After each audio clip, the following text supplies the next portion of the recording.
which generally destabilizes people, causes anxiety and sap motivation, and frustrate career moves.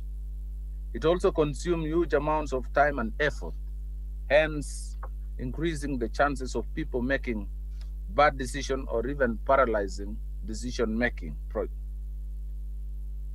VUCA environment also jeopardizes long-term projects, development, and innovations. It overwhelms individual and organization and takes toll on internal culture, besides making constant restraining and reshaping necessity.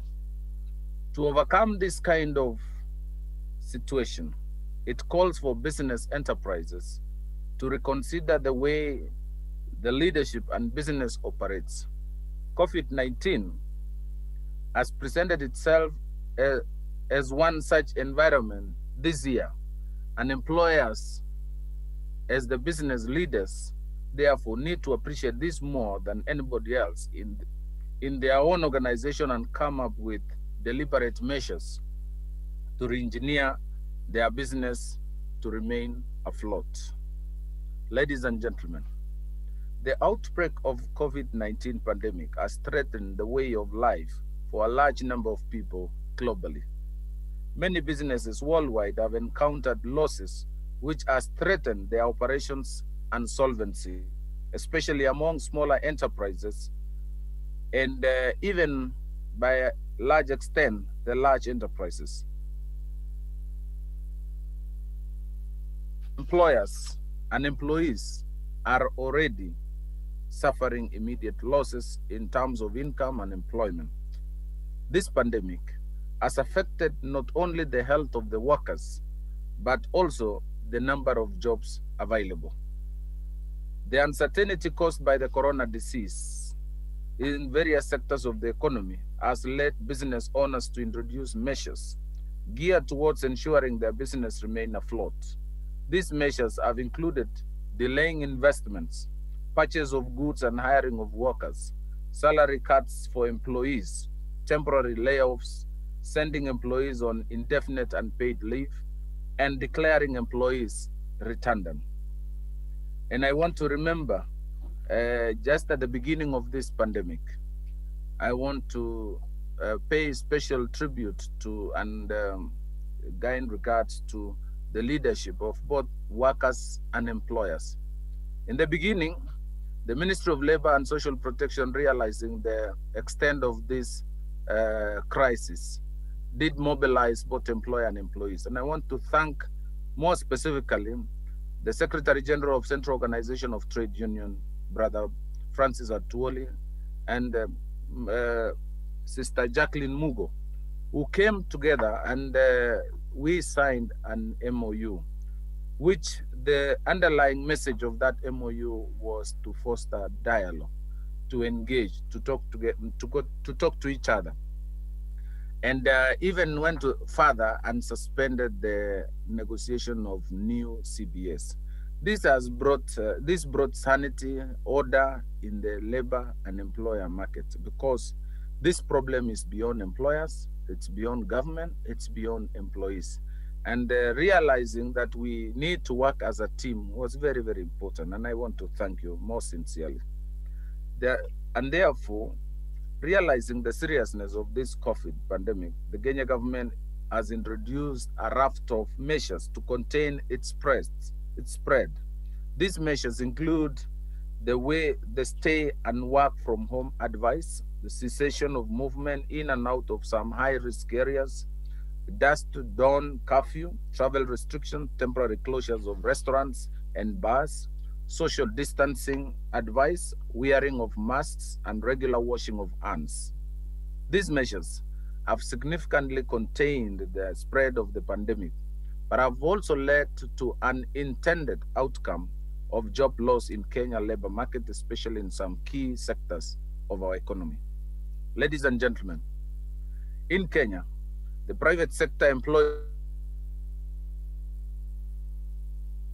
and have significantly been affected by COVID-19, and has witnessed a large number of workers being sent home on unpaid leave for a number of months. This is especially common in manufacturing sector, which accounts for 15.9% of formal employment. Agriculture sector accounts for 14.4%, tourism, hotel, and accommodation at 13%, and education at 11.1%, all of which have registered significant job losses. In the informal sector, which is Kenya's largest employer, we have witnessed job losses, especially in economic sectors such as wholesale and retail trade, hotels and restaurants, which employs over 59.9% of employees.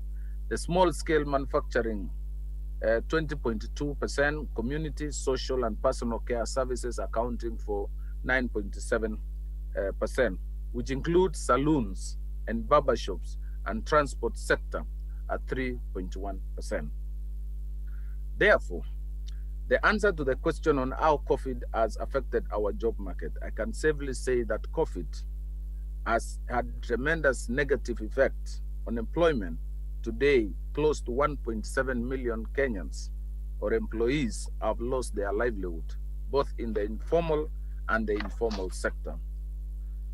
To mitigate the effects of the pandemic in the labor and employment sector in Kenya, the Ministry of Labor and Social Protection has implemented a number of initiatives, which include that establishment of tripartite team in April 2020 that came up with initiatives to safeguard the interest of workers and employers in the country.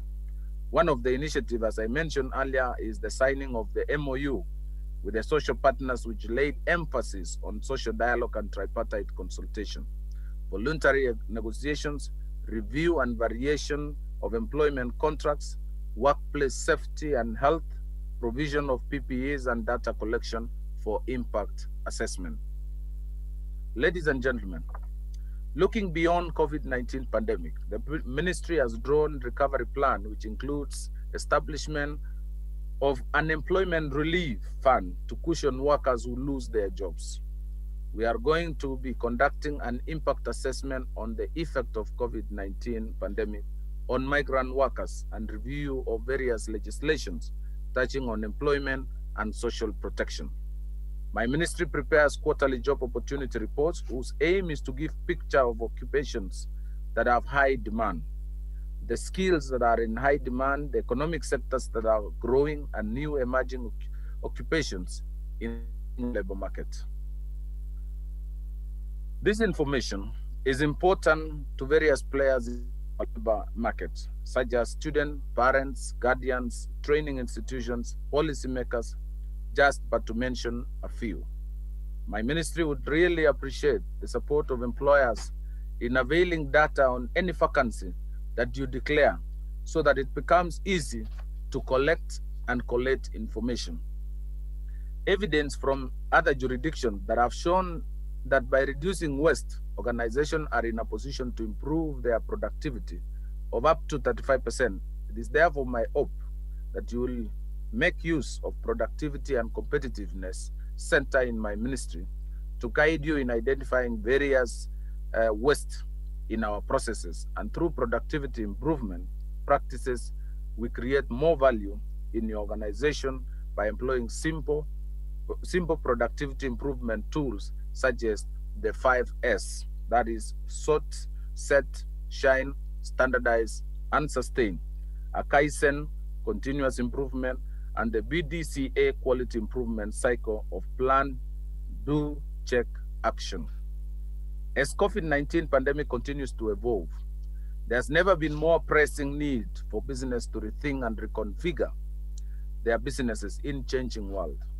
It is evidently time for business to focus their efforts in supporting their areas of business that will enable them to stabilize in the new environment and develop strategies for their next takeoff. This therefore calls for business to be more creative and innovative. This therefore also calls for, to survive the situation that business sometimes find themselves in, we need to counter volatility with vision, meet uncertainty with understanding, react to complexity with clarity, and fight ambiguity with agility. On the question of what government can do to support enterprises to recover and become more productive and resilient in emerging new form normal following disruption of COVID-19, I wish to state as follows. Let me start by reiterating that I have said that there before that the role of government is to create an enabling environment, meaning that our aim is as government is to make sure that we create an environment that is attractive to start and sustain business so that private enterprises can thrive and create jobs. The government earlier this year announced an economic recovery stimulus package. In this package, the government committed to enhance SMEs liquidity by fast-tracking VAT refunds owed to businesses, payment of pending bills, providing seed capital to SMEs through credit guarantee scheme. Other intervention include manufacturing through purchase of locally manufactured products, temporary support to floriculture and horticultural product producers to access international, also subsidizing farm inputs, grants to hotels to support renovations, among others. To create an enabling environment to create jobs, the government also has been heavily investing in provision of affordable and regular electricity, which drives production, support training of skilled workforce, and improvement of infrastructure to make it easy for quicker transport of goods, conducive taxation regime, easing of licensing requirement by reducing the number of licenses required to start a business. Other measures include increased internet connectivity, predictable interest rate regime, reliable and efficient legal system, adequate security and protection of industries from undue foreign competition. All these aim at creating an environment where employers create jobs for our Kenyan people. And so let's have this conversation on how the impact of technology on business models and the workplace. This is essentially what we're going to focus on today. I thought that perhaps the best way for me to start was to mention a couple of expressions that I'd like to etch into your minds because they somehow describe what we're going through right now. One of them is fortune favors the bold. So you might think some people are lucky they escaped COVID, their businesses are still up and running, but it's because they are very bold. They took some bold decisions both before COVID and during COVID, which are keeping them alive today. So fortune favors the bold. And then another expression which comes from Louis Pasteur is chance favors the prepared mind. So again, some people seem to be lucky. They somehow had the right systems in place. They had the right structures in place. Their employees seemed to have the right skills just when it was needed, just when a pandemic happened. But it's not true. It's not chance. Chance favors the prepared mind. Those who are prepared are the ones who seem to be blessed by this chance. But it's not just a chance event. Don't buy that. It's actually the truth that chance favors the prepared mind. And then the third expression that I wanted you to think about is actually local. It's from here, just from around, and it's hayawi hayawi hua. So this is that Swahili expression where people don't believe some things will happen. Like hayawi hayawi, it can't happen, it cannot happen. And then this Swahili, this wise Swahili expression tells us, hayawi hayawi hua. Those very things you say will never happen, they could happen. And what will happen then if all the time you spent saying it can't happen, that is time you wasted that you could have been preparing for the eventuality that it could actually happen. So I must admit that a lot of people were caught using the English expression with their pants down. They really didn't expect COVID. You know, when we were watching this in the news in December, in January, it seemed so far away, like this thing is happening in China. It's not really going to happen to us. And that was that hayawi hayawi. And in our case, people were like, we got stuck at hayawi. It's happening in China. Never gonna happen here. By the time hua hit us, there was no time to prepare. They were just caught unprepared, and that's why we've seen so many businesses go down. So this is the context in which I'd like to frame our discussion today, that pandemics do happen, tragedies do happen, crises and disasters occur. But if you're going to survive them, you can't have the mentality of saying, oh, it's never going to happen. You have to come to terms with the reality that these things do happen, that they happen to the best, to the good and the bad alike. So it hit all businesses. It didn't choose which business it was going to hit. It hit all businesses.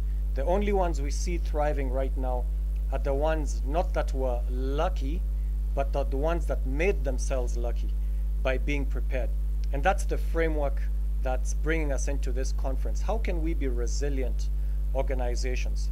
How can we survive huge crises that happen? What lessons can we learn from history that could help us to be better prepared moving forward?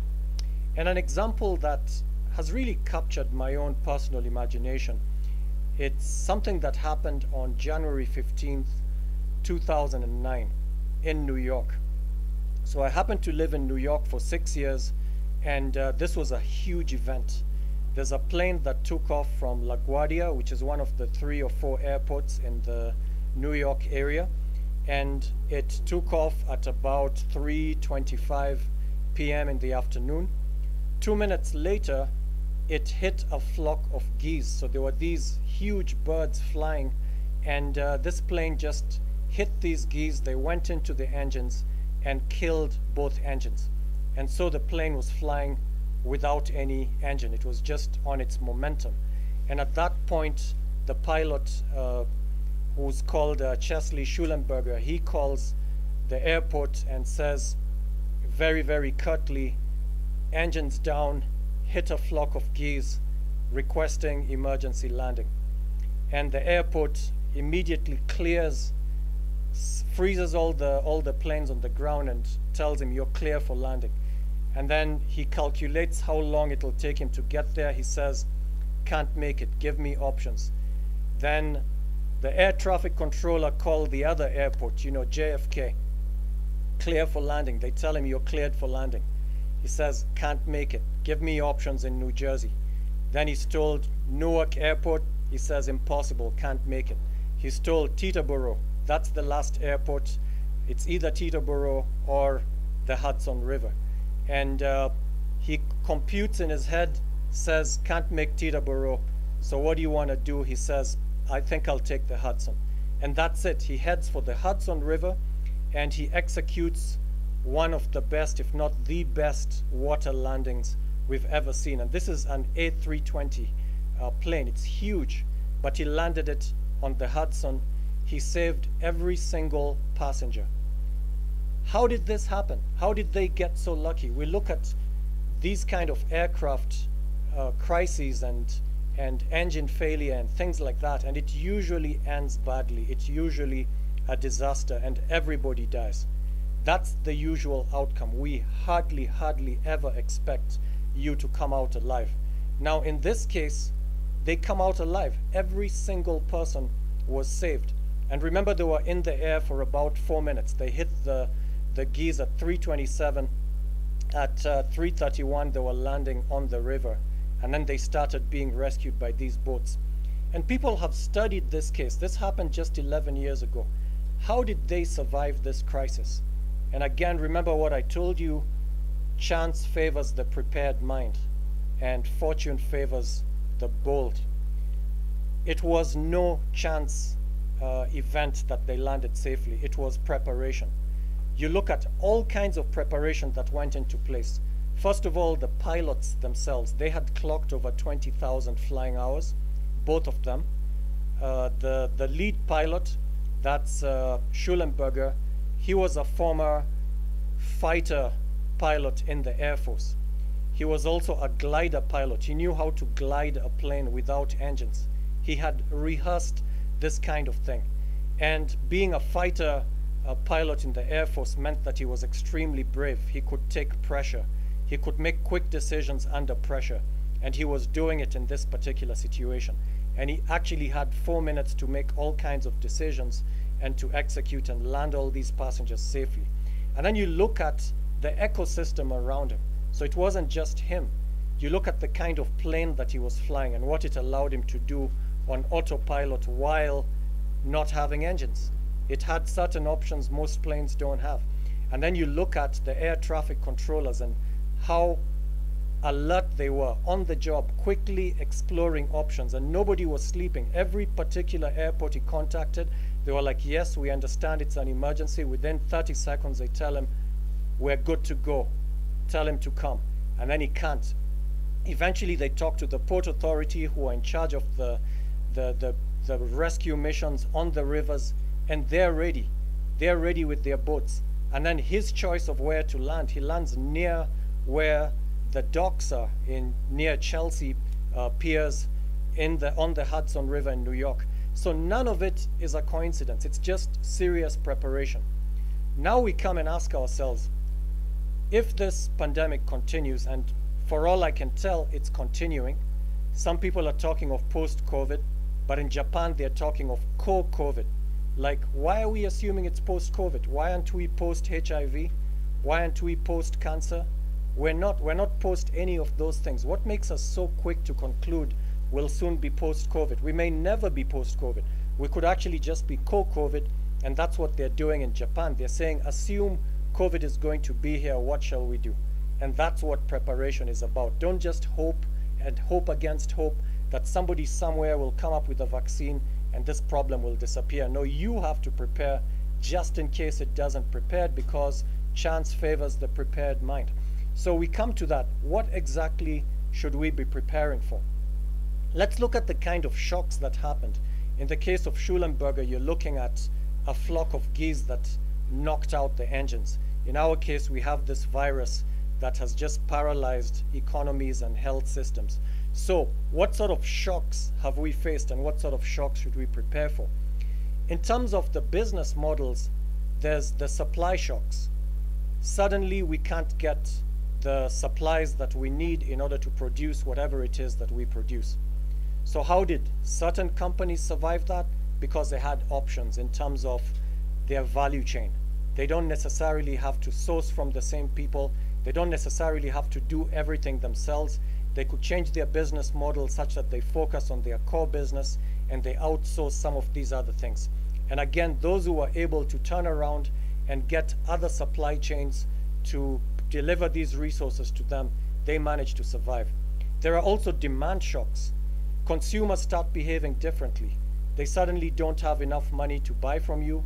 They suddenly can't come to you for them to pick up the product from you. You have to get it to them, which then means, how good is your distribution network? Is your business model such that it's agile enough to deploy to the customers no matter where they are? What do you do when they can't pay anymore? Do you have certain payment plans? Can you collaborate with financial institutions that allow you to get a decent customer to have access to credit for you to then be able to supply them? Are you agile enough to orchestrate some of these collaborations so that you stay alive and keep moving? So these are some of the things that we need to look at when we're thinking about our business model. What are the demand shocks? What are the supply shocks? And how prepared are we for them? And then look at technology. It gives us so many options. So some of the things you never considered before, they're totally available now. Because even as you look at your own supply system, how you arrange your assets and your employees, it doesn't have to be the brick and mortar way that we used to do it in the past. You can do it digitally. And that's what digitalization is all about, just changing your processes to leverage some of the technology that is out there.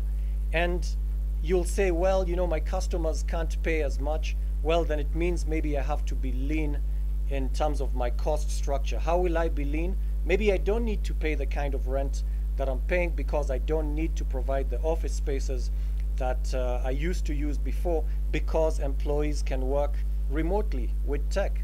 And suddenly it's possible to do that. And maybe I can't bring that expert here because countries are on lockdown, but yes, I can access that expert remotely, and suddenly I can access even more experts than I could before. And that's what we're finding in the education sector. It's possible to just reconfigure how we supply whatever product or service that we are supplying using the abilities of technology. So there are all these different possibilities that are opened up to us. I'm of course highly tempted to go into the discussion of how we can prepare the employees themselves, but I know there's an entire theme that's going to be covered, talking about the human capital, the kind of skills they need to have, how they need to be prepared for what is coming next. But that is basically what I'm going to leave you with, that first of all, wake up, hayawi hayawi, hua, it's gonna happen. So do wake up. There's time to start anticipating. Don't just think of COVID. COVID is just one of the many things that are going to happen. Have you thought about the new technologies and how they're going to revolutionize your industry? Are you ready for that catastrophe that's about to hit you, kind of the way digitalization caught Kodak napping? Are you ready for that? Are you ready for the times when we won't even have to travel because we will be simulating teleportation? I spoke about that at Google in 2015. You can find it on YouTube. And people thought it was crazy, but now suddenly all